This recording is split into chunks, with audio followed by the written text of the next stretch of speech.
When discussing paintings, books, music, movies, any of these things, there are a few words that come up more than beautiful. Beautiful, it's a beautiful symphony, it's a beautiful book, beautiful ending, beautiful character, XYZ. We've all heard it. We've heard it so much. And I always struggle with what the value of that is. What is the value of something being beautiful? And I don't mean on a level of like, why do people like it? It's obvious why people like it. In fact, I will go as far as saying that I think that beauty in its functional form, in like what is beauty, how does it work, is one of the easiest things to understand. I mean, it's almost like you could follow a rubric for it, right? If I go, paint me a beautiful painting, you could probably do it. You could, given that you have all the facilities at your disposal of time to work on it and, enough skill to maybe follow a reference or something like that, you could paint a rose or a sunflower, and you'll get a decent number of people saying it's beautiful, right? Even if it's not the best painting. Then if I ask you to paint something, provocative, maybe, now that's a much harder task. You might struggle quite a bit doing that, because there isn't as much of a rubric. Beauty standards can easily be followed and evoked in art. Beauty is also one of the most powerful things. I mean, pretty privilege is a real thing, guys. I mean, that's like, I think it's awesome that we put a word to it finally, because it's clearly so effective. I mean, like, it is a very real thing. And I don't so much want to ask, what is beauty? How does it work? Because I think that's a fairly obvious question. Even if we don't, even if, we want to go into why is this thing considered beautiful? You can maybe go a historical route or whatever. I'm not really that interested in doing that, just because I feel like we all kind of know when we see it. You know what I mean? Even if we were to come up with with an answer to this question, or think about this question, it would be novel and it could be fun and we could even get a great answer by the end of it, but I don't think it would really help us much, because I think it's one of those things we're I know that that's beautiful, and then there's some things where it's I think this is beautiful and I know a lot of other people might not think that's beautiful. That's why everybody has a hot take on something, right? We all understand how beauty works. We understand that it largely comes from, societal norms or whatever. I think that's not a hot take to say by any means. If you go back to 1800, the coolest, most alpha guy is going to be wearing a tailcoat and a top hat. And nowadays, only people on crack really do that. So clearly beauty standards have shifted. We all understand how this works. But why do we value beauty? There's that one philosopher. I want to say, oh man, I really should have searched this up before I recorded this episode. I wasn't expecting to say it though. I didn't think of this beforehand. There's good in beauty, there's morality in beauty. That is even if I'm not going to attribute to one philosopher, that's a very common take, that good exists in the beautiful. And why do we value this? What is its actual value outside of just the standards that uphold it? This concept of beauty that is so really interestingly, it's so self-fulfilling. You know what I mean? Where it's it's a constant cycle and it kind of regurgitates upon itself. You'll never find an innovator in the field of beauty.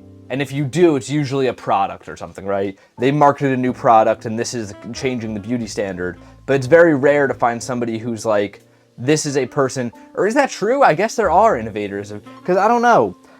It's not the type of thing though, where it's a constant field people are trying to innovate in. Does that make sense? There's 1,000 people out there right now who are I'm trying to innovate. I'm trying to come up with the next big sound.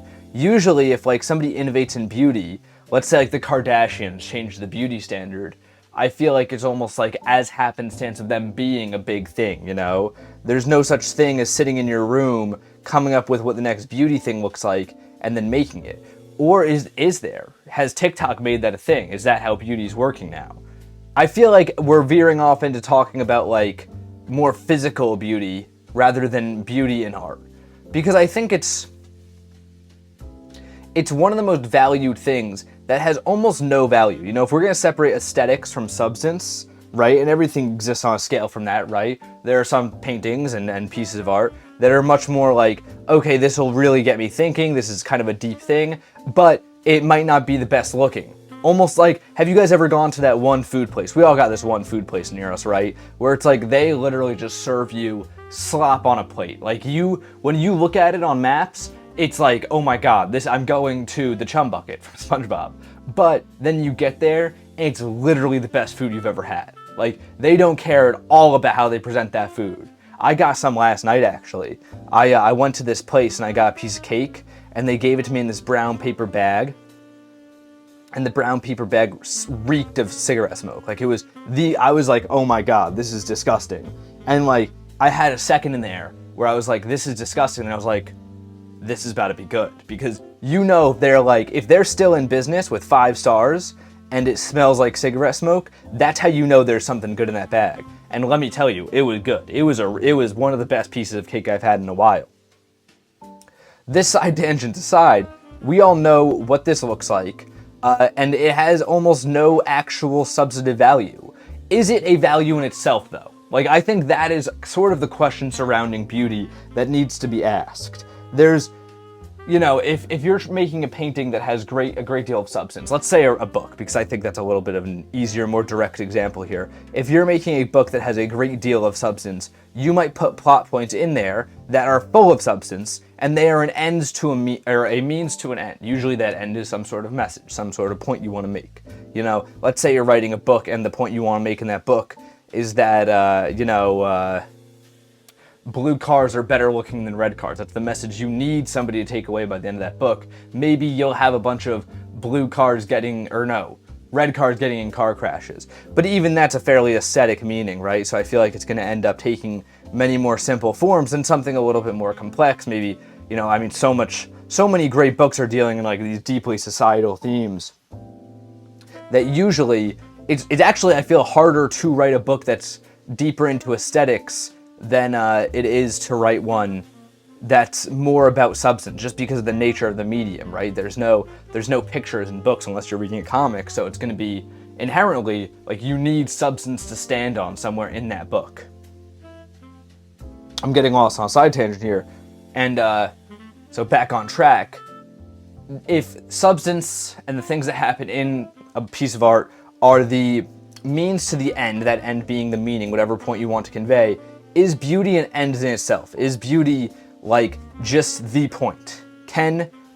Almost like there's that phrase that I hate so much, actually. I'm a huge hater of this. I can't exactly articulate why without doing a whole episode on it, so that'll happen someday. How many episodes have I promised to do over the course of the series? Probably so many. But there's that take of like art for art's sake, right? And I think it's stupid because I think no matter what, like, even if you make a painting just for the sake of making a painting, I think there's going to be something in there. So I don't love that. But that aside, is beauty like just beauty for beauty's sake? Or but you can also kind of use beauty as a tool, right? I mean, that's why like John Kennedy was such a famous politician. Well, that's not why John Kennedy was such a famous politician. But I know, like, I've heard from so many older people that were around back then, like, oh my god, he was just so handsome. Like, he was the most handsome guy, and that's why we were like, thank god this guy's president right now. Weird thing to be thinking, right? Like, weird way to select your politicians. But clearly, his beauty was a means to an end of enacting his political vision, whatever that was. I don't really know what he did while he was in office, but you could say that his beauty, if you guys think John Kennedy's a good-looking guy, his beauty was a means to the end of enacting a political vision.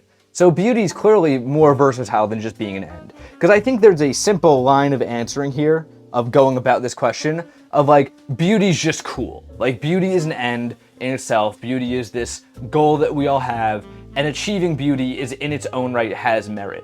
Almost the same way that we view like making money. Like, of course there's deeply historic and XYZ reasons as to why we want to make money and why it's deemed to be good, but you'll never hear somebody going like, oh, you made $100 today? Why'd you go and do that? Like, everybody gets the end of money is for usually money's sake or to purchase things, which is also just, you want money, right? I think beauty, we could say that it exists in a fairly similar realm. I think money was probably a bit of a shaky example because there are many societal reasons there. I think another one is something along the lines of like being a moral person, right? Nobody will ever ask. So often you'll hear like the ends justify the means in terms of like, I'm gonna go be the worst guy ever right now, but it'll be really cool one day. Like, trust me guys, once I'm done being terrible, it's gonna be good. And that's like a common thing you'll hear, right? But when it comes around to being good, nobody's ever like, oh, you want to be good, you want people to be fed, and you want to be a good guy. Why would you ever do that? Again, it's an end in itself. And I think we could treat beauty the same way. The reason I'm saying maybe we can't is because you can also use beauty as a means, right? Going back to that John Kennedy example, he used his beauty as a means to enact a vision for a country. Then again, you can also use good as a means. I mean, like, let's say that I have a goal, right? I want you to give me $20. So for the next week, I make sure that I'm being super nice to you. And then at the end of the week, I'm like, man, I could really use $20. That was good. I suppose you were being a good person. You were being nice. I think you could also ask the question there, though, is it good if you're doing it for a reason? Don't know if that's something we can unpack right here. Beauty's different though, because you can't really do that with beauty. You can't really go like, okay, but is John Kennedy really a beautiful guy? I think JFK is probably the more respectful term, right? John F. Kennedy.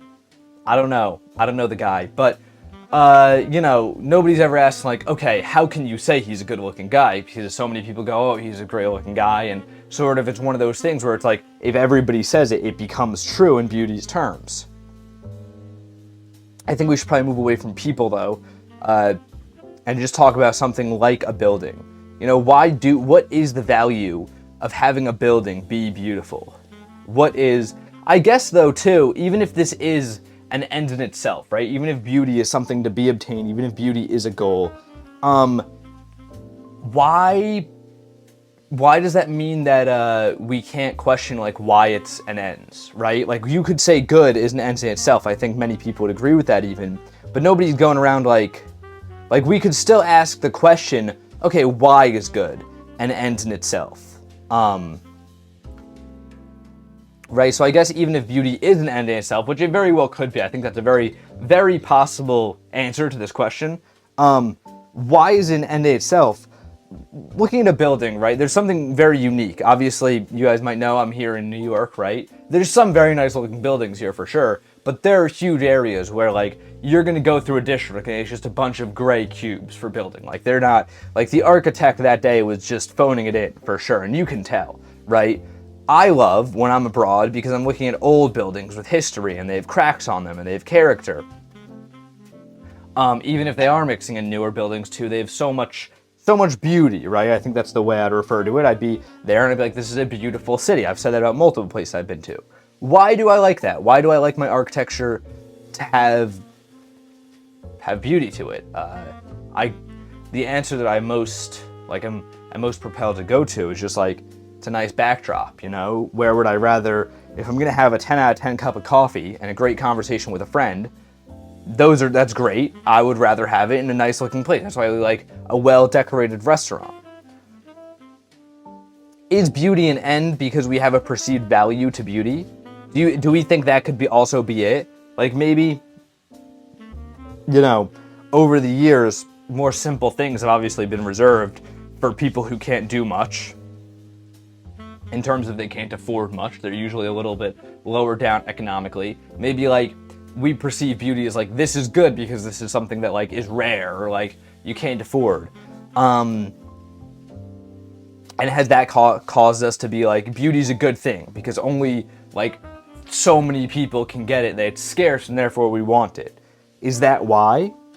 Could it be just like, sort of we all tricked ourselves into being like, this is the thing, we got to care about this more than anything else?